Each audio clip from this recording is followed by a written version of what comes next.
ದೇಶದಲ್ಲಿ ನೆಲೆಸಿರುವ ಎಲ್ಲಾ ಸಮುದಾಯಗಳ ನಡುವೆ ಉತ್ತಮ ಸೌಹಾರ್ದ ವಾತಾವರಣ ನಿರ್ಮಾಣ ಆಗಬೇಕು ಎಂಬ ಸದುದ್ದೇಶದಿಂದ ಹುಟ್ಟಿಕೊಂಡಿರುವ ಮುಸ್ಲಿಂ ಬಾಂಧವ್ಯ ವೇದಿಕೆ ಕರ್ನಾಟಕ ಇಂದು ತುಮಕೂರಿನ ಸಿದ್ಧಗಂಗಾ ಮಠಾಧ್ಯಕ್ಷರಾದ ಸಿದ್ದಲಿಂಗ ಸ್ವಾಮೀಜಿಗಳನ್ನು ಭೇಟಿ ಮಾಡಿ ಕೋಮು ಸೌಹಾರ್ದತೆಗಾಗಿ ಧ್ವನಿ ಎತ್ತುವಂತೆ ಮನವಿ ಮಾಡಿರುವುದಾಗಿ ಮುಸ್ಲಿಂ ಬಾಂಧವ್ಯ ವೇದಿಕೆಯ ನೂತನ ಅಧ್ಯಕ್ಷರಾದ ಸುಹೇಲ್ ಅಹ್ಮದ್ ಮರೂರ್ ತಿಳಿಸಿದರು. ಸುದ್ದಿಗಾರರೊಂದಿಗೆ ಮಾತನಾಡಿದ ಅವರು, ಮುಸ್ಲಿಂ ಬಾಂಧವ್ಯ ವೇದಿಕೆ ಕರ್ನಾಟಕದ ವತಿಯಿಂದ ವಿರಕ್ತ ಮಠಗಳಲ್ಲಿಯೇ ರಾಜಕೀಯವಾಗಿ, ಸಾಮಾಜಿಕವಾಗಿ, ಶೈಕ್ಷಣಿಕವಾಗಿ, ಧಾರ್ಮಿಕವಾಗಿ ಶಕ್ತಿ ಕೇಂದ್ರ ಎನಿಸಿಕೊಂಡಿರುವ ಸಿದ್ಧಗಂಗಾ ಮಠಾಧ್ಯಕ್ಷರನ್ನು ಭೇಟಿಯಾಗಿ ಒಂದು ಸಮುದಾಯದ ವಿರುದ್ಧ ನಡೆಯುತ್ತಿರುವ ಕೋಮು ಅಸಹಿಷ್ಣುತೆ ವಿರುದ್ಧ ಶ್ರೀಗಳು ಧ್ವನಿ ಎತ್ತುವಂತೆ ಮನವಿ ಮಾಡಿದ್ದು, ಶ್ರೀಗಳು ಅವಕಾಶ ಬಂದಾಗ ಸೌಹಾರ್ದ ಭೂಮಿಕೆಗೆ ಕೈಜೋಡಿಸುವ ಭರವಸೆ ನೀಡಿದ್ದಾರೆ ಎಂದು ಹೇಳಿದರು.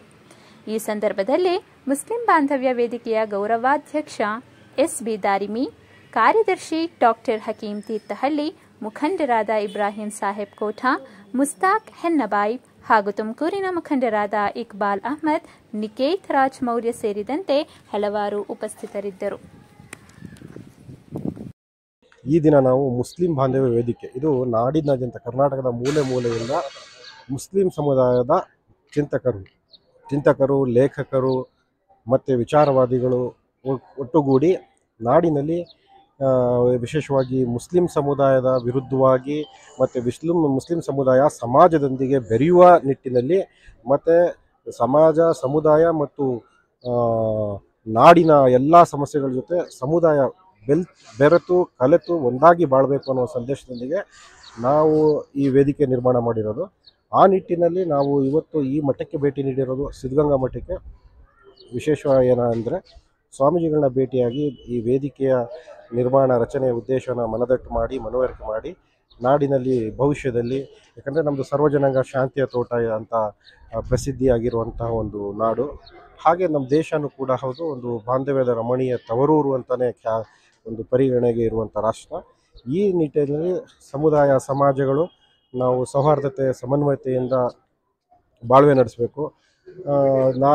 ವಿಶೇಷವಾಗಿ ಸಮುದಾಯಗಳ ವಿರುದ್ಧ ಯಾವುದೇ ರೀತಿಯ ಅನ್ಯಾಯ, ಅಪಸವ್ಯಗಳು ನಡೆದಾಗ ನಾಡಿನ ಮೇಲೆ ಸಾಕಷ್ಟು ಹಿಡಿತ ಇಟ್ಟಿರುವಂತಹ ವಿಶೇಷವಾಗಿ ದಾಸ ಸಮೂಹದ ಈ ದೊಡ್ಡ ಮಠ ಈ ಸಮಸ್ಯೆಗಳಿಗೆ ಸ್ಪಂದಿಸಬೇಕು, ಮುಸ್ಲಿಂ ಸಮುದಾಯಕ್ಕೆ ಒಂದು ಅಭಯಹಸ್ತ ನೀಡಬೇಕು ಅನ್ನೋ ನಿಟ್ಟಿನಲ್ಲಿ ಅವರಿಗೆ ಮನವಿ ಮಾಡಿಕೊಂಡು ಕೇಳ್ಕೊಳ್ತಾ ನಮ್ಮ ಜೊತೆ ನಿಲ್ಲಬೇಕು. ನಮ್ಮ ಸಮಸ್ಯೆಗಳು ಬಂದಾಗ, ನಮ್ಮ ಸಮುದಾಯದ ಸಮಸ್ಯೆಗಳು ಬಂದಾಗ ನಿಲ್ಲಬೇಕು.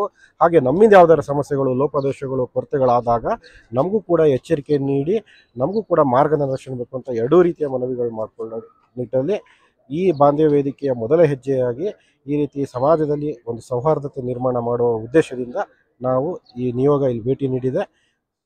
ಸ್ವಾಮೀಜಿ ತುಂಬ ಅದ್ಭುತ ಸ್ಪಂದನೆ ನೀಡಿದ್ದಾರೆ.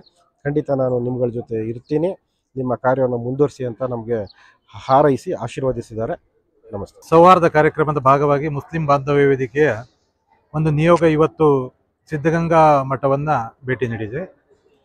ಇದು ಸೌಹಾರ್ದ ಕಾರ್ಯಕ್ರಮಗಳು ನಿರಂತರವಾಗಿ ನಡೆಯಬೇಕು ಮತ್ತು ಕರ್ನಾಟಕ ರಾಜ್ಯದಲ್ಲಿ ಏನು ಸೌಹಾರ್ದ ವಾತಾವರಣ ಕೆಡಿಸುವಂಥ ವಿಚಾರಗಳು ಸರ್ಕಾರದ ಮಟ್ಟದಲ್ಲಿ ನಡೀತಾ ಇದೆ, ಅದರ ಮೇಲೆ ಸ್ವಾಮೀಜಿಗಳು ಸ್ವಲ್ಪ ಮಟ್ಟಿಗೆ ನಿಯಂತ್ರಣವನ್ನು ಹೊಂದಬೇಕು. ಈ ಮೂಲಕ ಸಮಾಜದಲ್ಲಿ ಸೌಹಾರ್ದಯುತವಾದ ಒಂದು ಭಾವನೆ ಮತ್ತು ಶಾಂತಿಯುತವಾದ ವಾತಾವರಣ ಮೂಡಬೇಕೆನ್ನುವ ಒಂದು ಉದ್ದೇಶವನ್ನು, ಮುಸ್ಲಿಂ ಸಮುದಾಯದ ಉದ್ದೇಶವನ್ನು ಮುಸ್ಲಿಂ ಬಾಂಧವ್ಯ ವೇದಿಕೆ ಎನ್ನುವ ಮುಸ್ಲಿಂ ಲೇಖಕರ ಸಂಘಟನೆಯ ಮೂಲಕ ನಾವು ಅವರಿಗೆ ಮನವರಿಕೆಯನ್ನು ಮಾಡಿದ್ದೇವೆ ಅಂತ ಪತ್ರವನ್ನು ಕೂಡ ಕೊಟ್ಟಿದ್ದೇವೆ. ಹಿಂದಿನ ಬಸವರಾಜ ಬೊಮ್ಮಾಯಿಯವರ ಸರ್ಕಾರದ ಅವಧಿಗಳಲ್ಲಿ ಮತ್ತು ಅದಕ್ಕಿಂತ ಮುಂಚಿನ ಅವಧಿಗಳಲ್ಲಿ ಯಾವ ರೀತಿಯಲ್ಲಿ ಮುಸ್ಲಿಂ ಸಮುದಾಯದ ಮೇಲೆ ನಿರಂತರವಾದ ರಾಜಕೀಯ ದಮನಗಳು ನಡೆದಿದ್ದವು, ಅದು ಮುಂದಿನ ದಿನಗಳಲ್ಲಿ ಆಗಬಾರದು. ಒಂದೊಳ್ಳೆ ಆಯಿತು ಅಂತಾದರೆ ಮಠಾಧೀಶರಾದವರು, ಪ್ರಜ್ಞಾವಂತ ಸಮುದಾಯದವರು ಮತ್ತು ಸಮುದಾಯದಲ್ಲಿ ಪ್ರಬುದ್ಧರಾದವರು ಪ್ರತಿಕ್ರಿಯಿಸಬೇಕು, ಮೌನ ವಹಿಸಬಾರದು.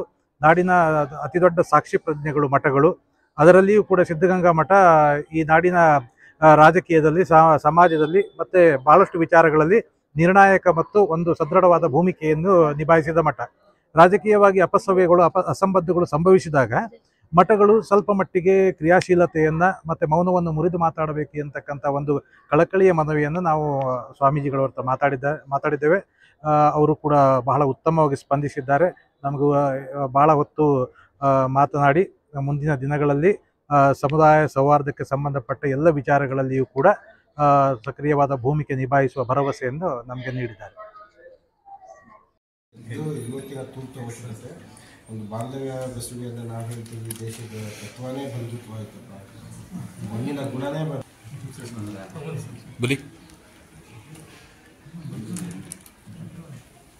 ಆ ನಿಟ್ಟಲ್ಲಿ ನಾವು ಚಿಂತಕರು, ಸಾಹಿತಿಗಳು, ಲೇಖಕರು ನಮ್ಮೆಲ್ಲರ ಪರವಾಗಿ ಅವಕಾಶ ಮಾಡ್ತಿದ್ದೆ, ಈ ಮಾತುಕತೆ ಸಂವಾದ ಅವಕಾಶ ಮಾಡ್ತಿದ್ದೆ, ಸಂತೋಷ. ಆವಾಗ ಬರ್ತಾ ಇರ್ತಿತ್ತು ನಮಗೆ ಏನೇ ಪ್ರಜಾ ಸೂಚನೆ ತಗೊಳಕ್ಕಾಗಲಿ, ನಾವು ಕಷ್ಟ ಹೇಳ್ಕೊಳಕ್ಕಾಗಲಿ, ನಾವು ಯಾವ ಥರದ ಯಾವಾಗ